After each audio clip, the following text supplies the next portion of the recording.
the computer. All right, good. That's a good sound. Okay, I will sort of do a formal introduction. This is I said, welcome to Talking Smart, Conversations with Colleagues in Education and Philosophy from around the world. I'm Richard Mort Morehouse, and I'm the host, I guess. And so today is that we're talking with Susan Ferrarello, and she is a Ph.D. from the Sorbonne, an MA in Human Rights and Political Science from University of Bologna, and a bachelor's degree from the University of Rome. Yes, okay. I have a T-shirt that I got at a rummage sale. It says the University of Rome, and then it says the people in the Senate and the people of Rome, I think, is the insignia on it. Anyway, I taught in a variety of places, including Loyola and Chicago, and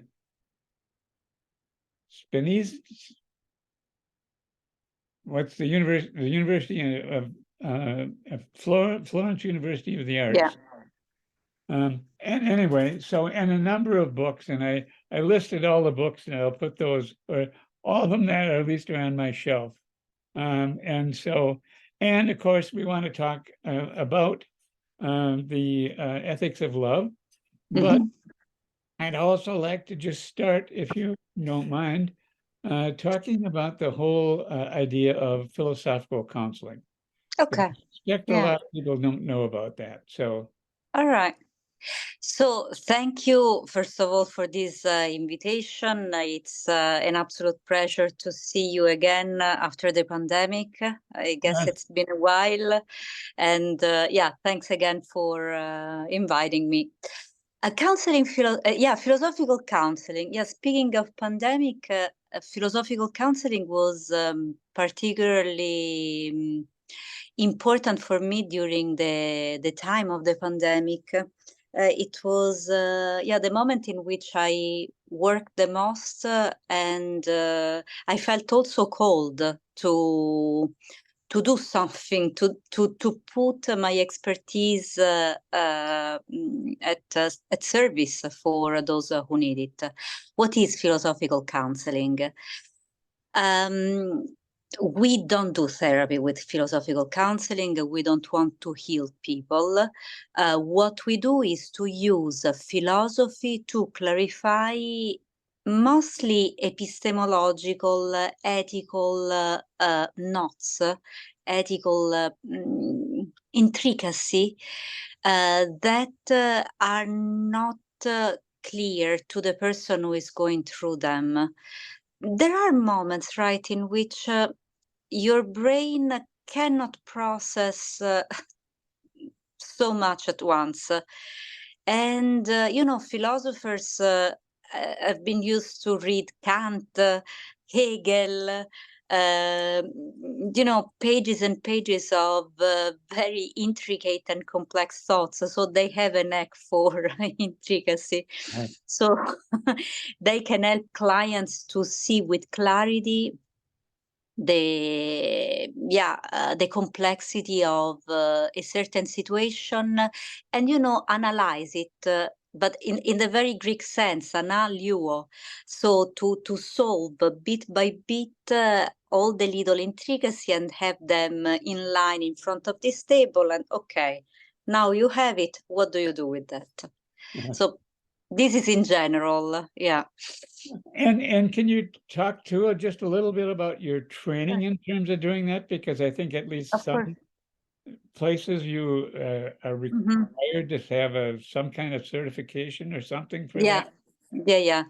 I recommend everyone who wants to pursue this career to go to the APPA certification, APPA, with Lou Marinoff.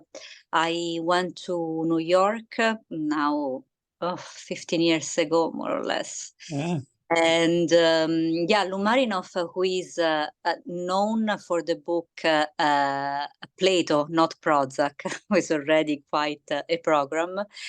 is the creator of this program, which started, I think, with New York State University, and then it became independent. I'm not sure. But anyway, I got the training with him and Vogana, his group. And yeah, it was, I fell in love with it immediately because I was in my 20s back then. And I was loaded with theory and ideas and notions, and you have to be careful to cite in this way and not. I was completely locked in the ivory tower, completely locked up. And Lou Marinoff gave me the tools to actually do something with philosophy. And believe me, when I went there, I thought, I'm doing this just for myself. Nobody will ever call me to to do philosophical counts. I'm pretty sure this will remain one title on the wall of my office. And instead, I've been working pretty steadily. It didn't start immediately. I started working with it around my 35 or something. But then it became a steady side occupation besides my teaching assignment. And I love it. I felt very useful during the pandemic again, because people were, of course, stuck in the house, ruminating with the fears, thoughts, and so on. And yeah, I'm very happy I made this investment. Oh, well, good. Could you, if you have time, you don't have to hurry with this, but if you could give me those references, I would like to post that alongside. Absolutely. Because I think some people would actually like to follow up on that. Be happy. I was exposed to it probably about the same time, probably about 15 years ago or so. I was at a conference that was housed at Oxford on practical philosophy. And so it was philosophy for children was why I was there. Some of the people there were doing philosophical counseling, and so that's how I first heard about it. And I was fascinated by it at the time, but I'm not a philosopher, and I'm not a therapist, so I don't fit in any of those categories. But it's very interesting, and you saw that nicely reflected in your work here too. On the yeah, I'm trying to blend it together. Yes, well, and this is a fascinating book that you. Oh, thanks, Mort. Yes, it is just very, very nice and it's very dense and very challenging, in particular for a small book. I mean, you often think, this is 120 some 50 pages, I don't know, but it's a small book, but it's chock full of fascinating stuff. And I was struck by several things. One is the way that you have integrated these philosophical stories from Greek and Roman, and but those are primarily Greek and Roman. And so you can talk a little bit about why you picked those sort of distant things rather than some closer examples. That's a good question. In Italy, we have something that is called the Liceo Classico. It's a kind of a high school where they fill you with studying classics, Roman, Latin, and Greek literature. And since then, after the Liceo Classico, I did a little bit of philology. Since then, I grew the idea. I grew more and more in the belief that especially Greek literature offers us paradigm.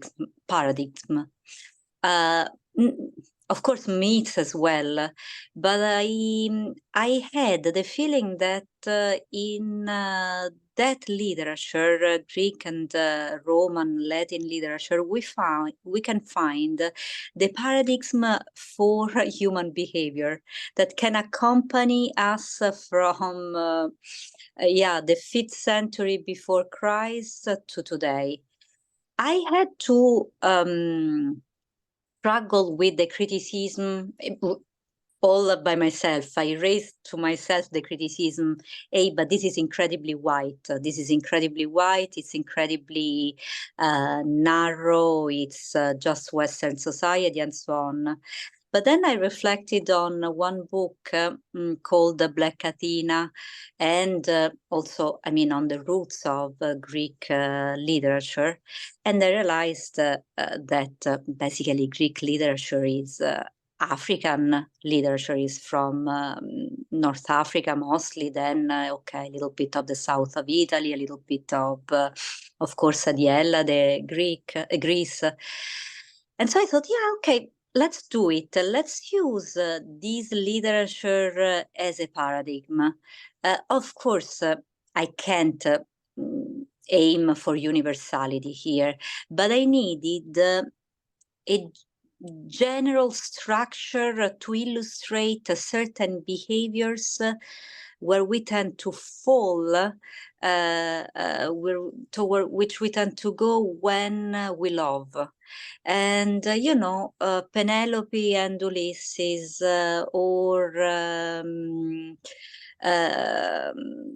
I don't remember who else I cited in the book. Aspetta. Achilles and his rage. Yes. Nisus and Euryalus with their homosexual love that has to be hidden because who knows what can happen. I thought, okay, this can work as paradigms for certain behaviors that I saw in my clients as well. And it's very close to my roots. I feel that I can relate to it personally, so I decided to start from there. Yeah. Well, it is interesting because the tragic classic Greek drama, I can't talk now. Greek drama is very, very rich. I mean, I'm not by any means an expert in it. I don't know it in Greek, but me neither. I'm not an expert. I mean, experts is something else here. I just played with it. Well, a couple of experiences that really kind of got me a little bit hooked on that. One was at Viterbo, where I am now, when our daughter was still in high school, and she's now 54. So we went to a production of Oedipus in the Black Box. And usually when you do college productions or whatever of Oedipus, or any Greek drama, it's pretty bad. I agree. Mostly because the actors don't really understand the part. They don't know what they're talking about. They know all the and we saw this production of Oedipus, and my daughter and I both wept at the end. It was that moving. And then later I did a great books course. I did that, and I taught some great books for about 8 years, just as a side thing. And we had a number of Greek dramas and whatnot in there. And, and then when you engage in discussion and begin to really figure out the relationship between the various people, and so it was, so those, I asked the question partly because out of interest and partly because I find them to be interesting stories, and they are because of the levels of complexity in those plays. And so, and it's displayed in an incredibly simple way that is shocking. I mean, how they manage to handle such a complexity, I really don't know. It's it's impressive. It is impressive, and well, and we had one theater director after that who's done a couple of Greek small black box for that. You know, when you're sitting right on the stage and you get to be involved in a Greek tragedy, or comedy, it's quite enjoyable. Anyway, thank you for that. It was just a very fascinating to. Thank you. Oh yeah, where am I? Had some notes here. Oh yes, your exercises too.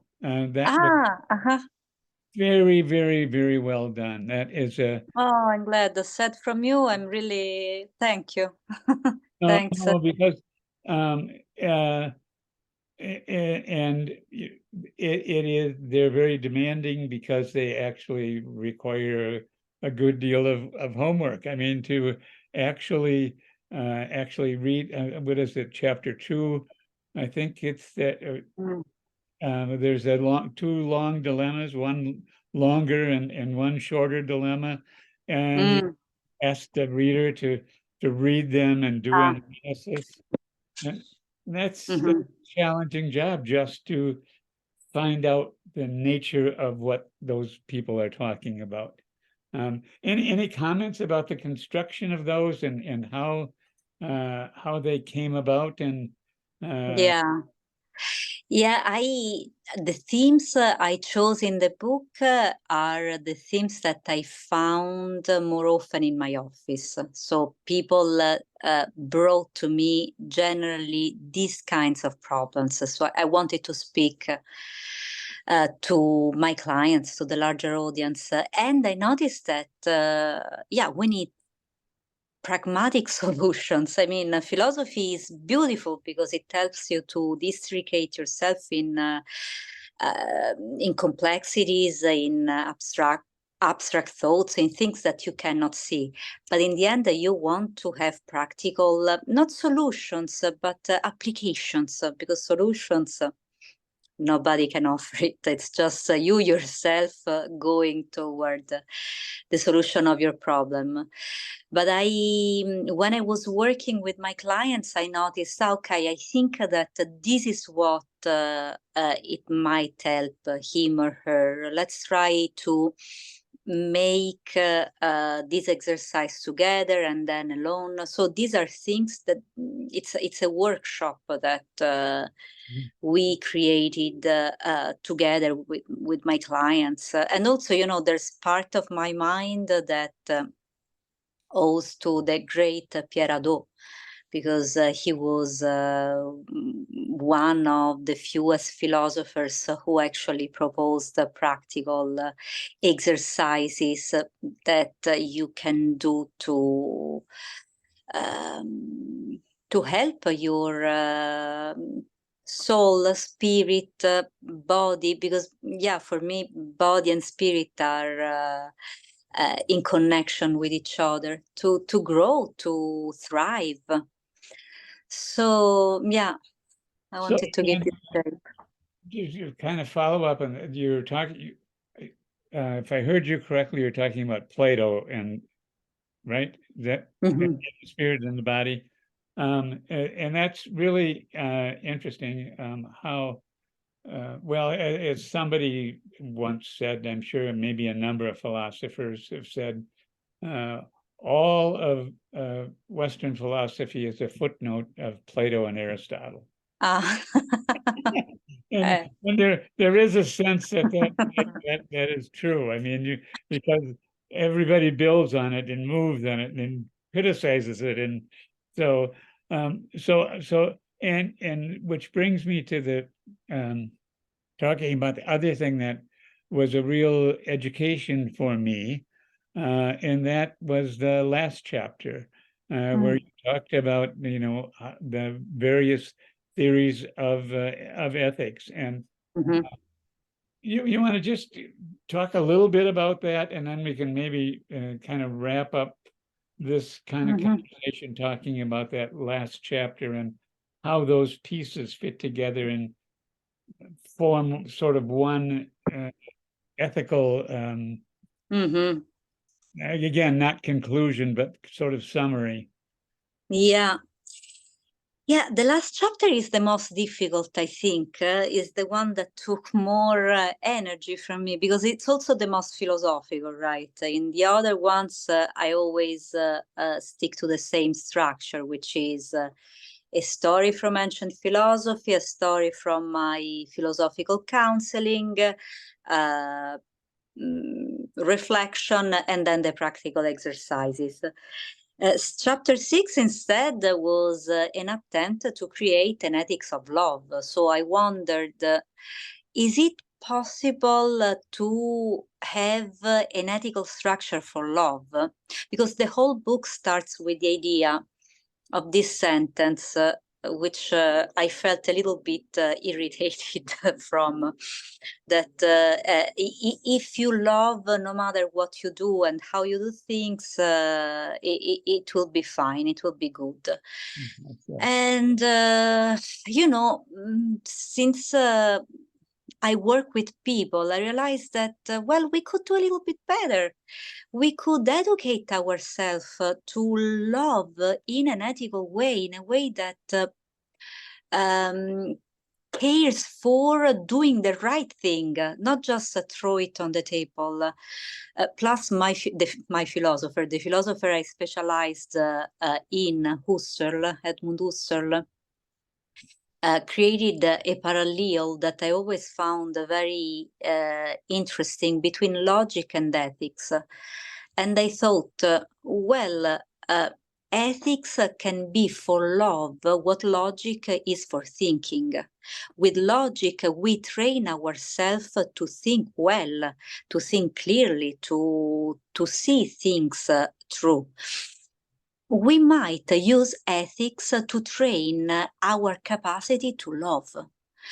There are plenty of relationships in which, yes, there's love, but this relationship cannot last because love is not enough sometimes, because one of the partners is extremely toxic, or I don't know, think about children, mothers with their children, or parents in general with their children are too possessive or too jealous. So is there a way to train our heart? Is there a way to tend toward goodness when we love? And so in this chapter, I tried to understand what kind of ethical framework we can use for love. I decided to reject utilitarianism, because it frames us again in that doubt, that logic, which is extremely painful in love, and still we use it. I mean, I am lovable if I do my homework, if I eat all my food, if I go to school and I take high grades, again, for kids and children.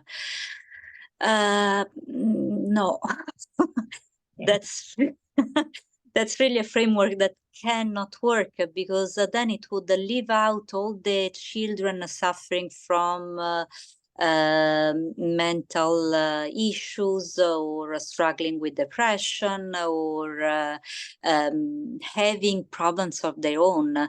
It creates a kind of a performance, a performative relationship, to use a little bit of also Judith Butler's idea, in which we have to use this outfit that the relationship gave us, and if we don't fit, we are not worthy of love. So I decided to leave aside utilitarianism. There was the ontological ethics also.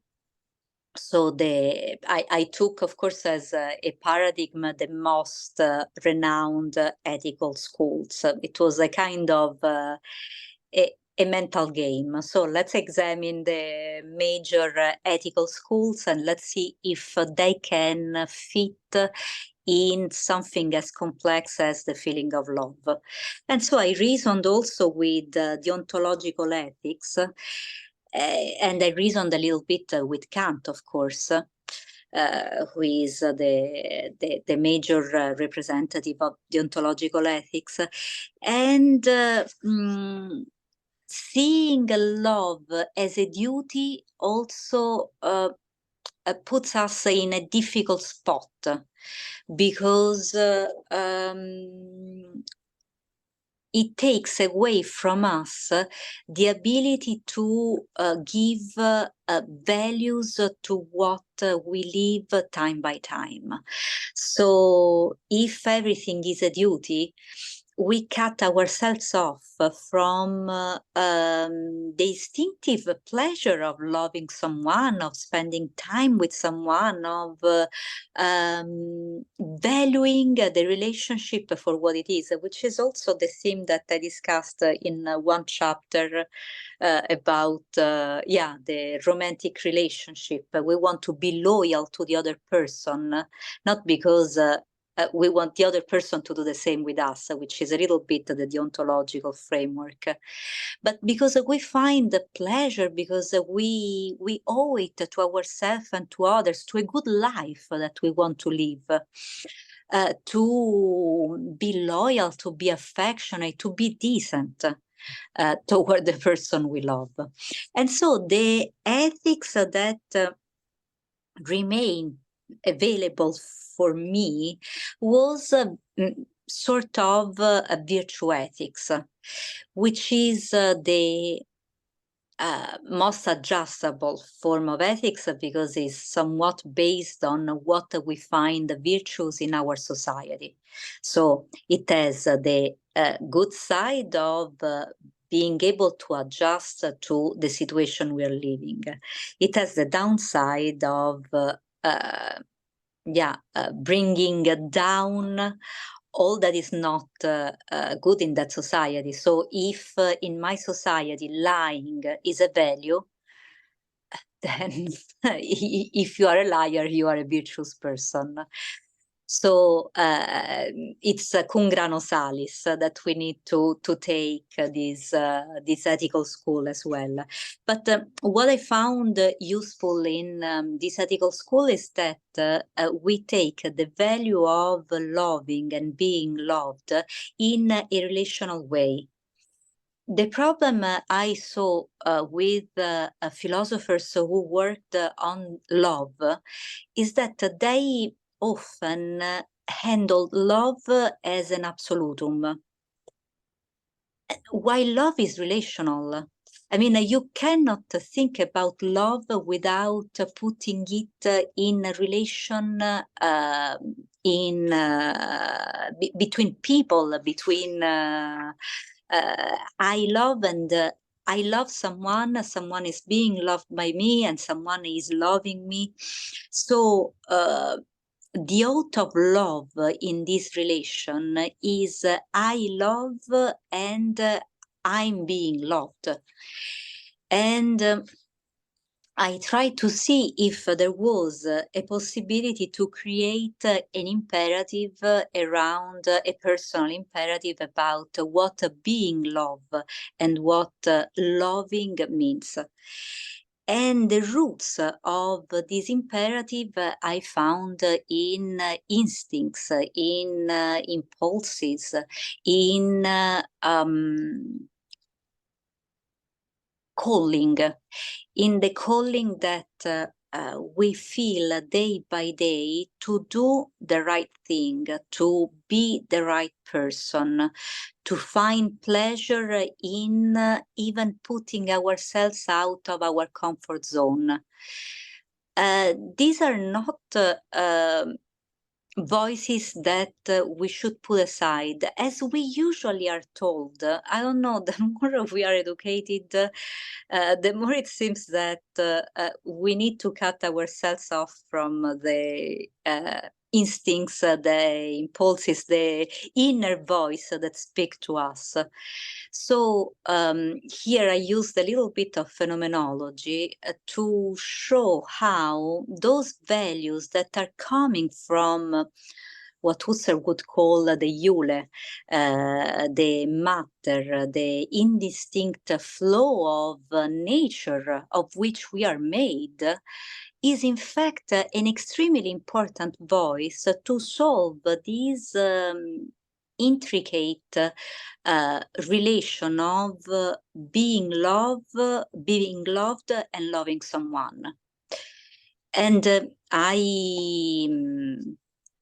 in some pages, I imagine some of the conflicts that love can put us in front of, especially when we try to embrace a number of values and virtues. I'm living some of the conflicts now because I'm a new mother. And at the same time, I extremely love philosophy. I want to be a good teacher. I want to still be a good friend with my old friends, and so on and so there's a huge pyramid of values here. Where do I put my energy? Where do I put my efforts? Sometimes it seems that wherever I move, there's a conflict of value, time, and so on. And then I let myself being guided by what this inner voice says, what my instinct says, and I try to be as honest as possible with my limits. So it becomes in the end a very psychological answer, trying to take the situation as it is, bit by bit, and solve it according to the case in front of which life poses you. This is a very general and maybe not so faithful summary to this chapter, but I hope I gave you the sense of what I wanted to do. No, that was very good. I mean, and you did an excellent job of walking me through that, and it was very, very helpful and very consistent. Just a couple of things I wanted to say as just to wrap this up, because one, I was pleased to see that you had at least a couple of references to Erich Fromm, because that was sort of one of, I think The Art of Loving was one of the ways introduced to Erich Fromm. And that's another little story talking about those footnotes. I once wrote a very short paper that kind of argued that my entire intellectual life grew out of footnotes from Erich Fromm. He introduced me to Freud and Marx. I mean, that was very... For me as well, Mort, I think so. It was the same for me. Because it came out a paperback version of The Art of Loving when I was 16. And I read it, and he introduced me to all the other world that was behind him. Yes, I think the same, yeah. And the other thing I do see, and again, I'm certainly not a Husserl expert. In fact, most of what I know about Husserl comes from reading your stuff on Husserl. Oh, wow. But I could see Husserl all the way through the ethics of love. Oh yeah.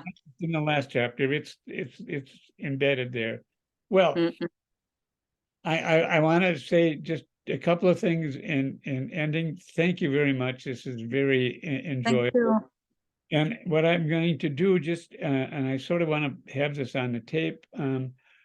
My plan is I'm going to in the next 2 weeks I have 2 more, and so that will have, and I'm going to hopefully post each of them on the next Mondays. I did one with Meryl. That was the first one. Meryl and say hello to her.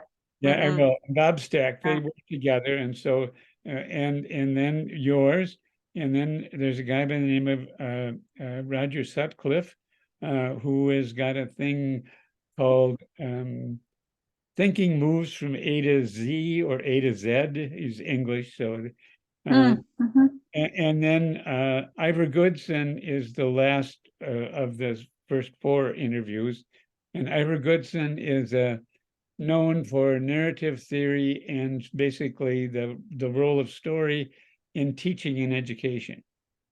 Beautiful. Yeah. And he was the person that introduced, I mean,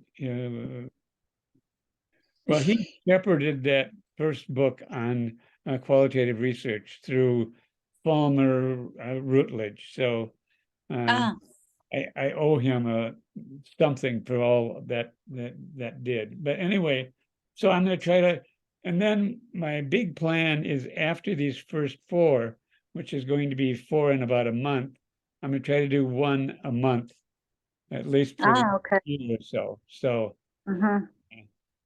and so we'll see That where it sounds goes. great. Yeah. Yeah, there's no rush. It's again something for pleasure.